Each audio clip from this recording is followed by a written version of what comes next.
So if you're an aspiring obstetrics and gynecology specialist, you know the MRCOG Part 2 exam is a massive hurdle. It's tough, it's high stakes, and it pretty much sets the course for the next stage of your career. Today, we're going to break down exactly what this exam is all about, from its structure to some proven ways to get ready for it. We are going to cover everything you need to know. Seriously, the format, the timelines, the rules, and we'll even look at one potential pathway for preparation. Think of this as your personal guide to tackling one of the biggest exams of your life. All right, here's our game plan. First, we'll talk about why this exam is such a big deal. Then, we'll get into the nitty-gritty of the format.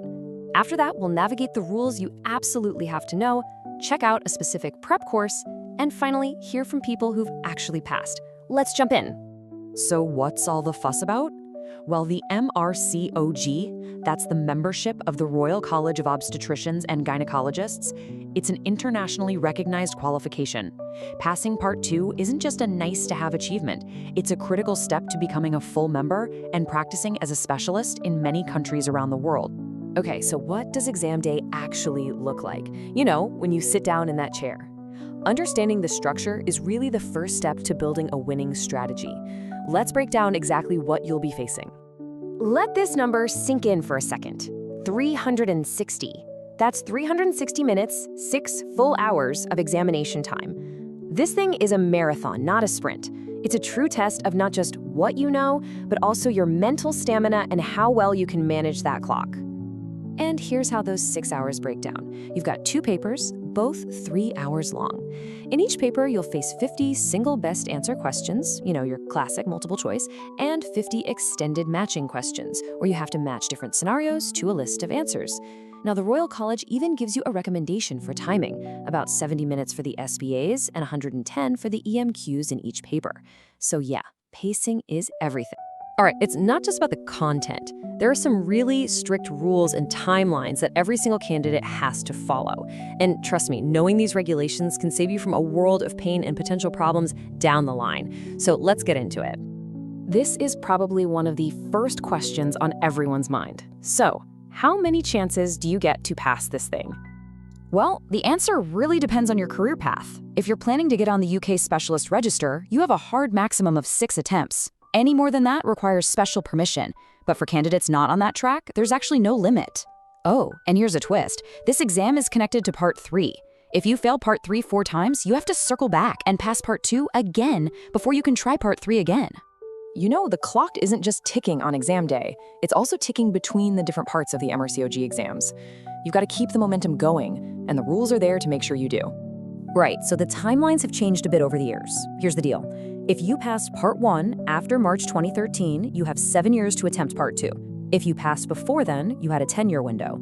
And once you clear Part 2, congratulations, a new 7-year clock starts for you to attempt Part 3. Extensions are sometimes possible, but these are the general rules. Okay, so we've talked about the mountain you have to climb. The question is, how do you actually climb it? Let's switch gears and look at one possible strategy. The source material for this explainer focuses on a specific prep course from Dr. Osama Akl, which is designed to help people conquer the Part 2 exam. So this course is really positioned as an all-in-one, comprehensive system. You can see from the branded books here, the whole idea is to give you absolutely everything you need to be ready for exam day, all in one place. So what do you actually get? Well, according to the source, the course includes 40 online meetings, a massive question bank with over 4,250 Q&As, full online access to videos and PowerPoints, and a big crash course. And they make a pretty bold claim that with their system, quote, no other materials are needed. The prep itself is broken down into 4 pretty clear steps. You start with the full course to build that comprehensive foundation. Then you move into a revision phase to lock it all in. After that, it's all about mock exams, which they actually solve with you in live sessions. And finally, they keep you on your toes with weekly exams to make sure you're always making progress. But of course, the million-dollar question is, does it actually work? Well, to answer that, the source material points to testimonials and success stories from past candidates who took the course and went on to pass the exam. And check out this quote from a past participant. It really backs up that all-in-one claim we just talked about. They're basically saying the course materials were so thorough, they didn't even need to go back and study the original guidelines. And it's not just a handful of people. This slide really drives home the message of global success. the course makes a point of its international reach, with successful candidates from all over the world using this system to get that pass.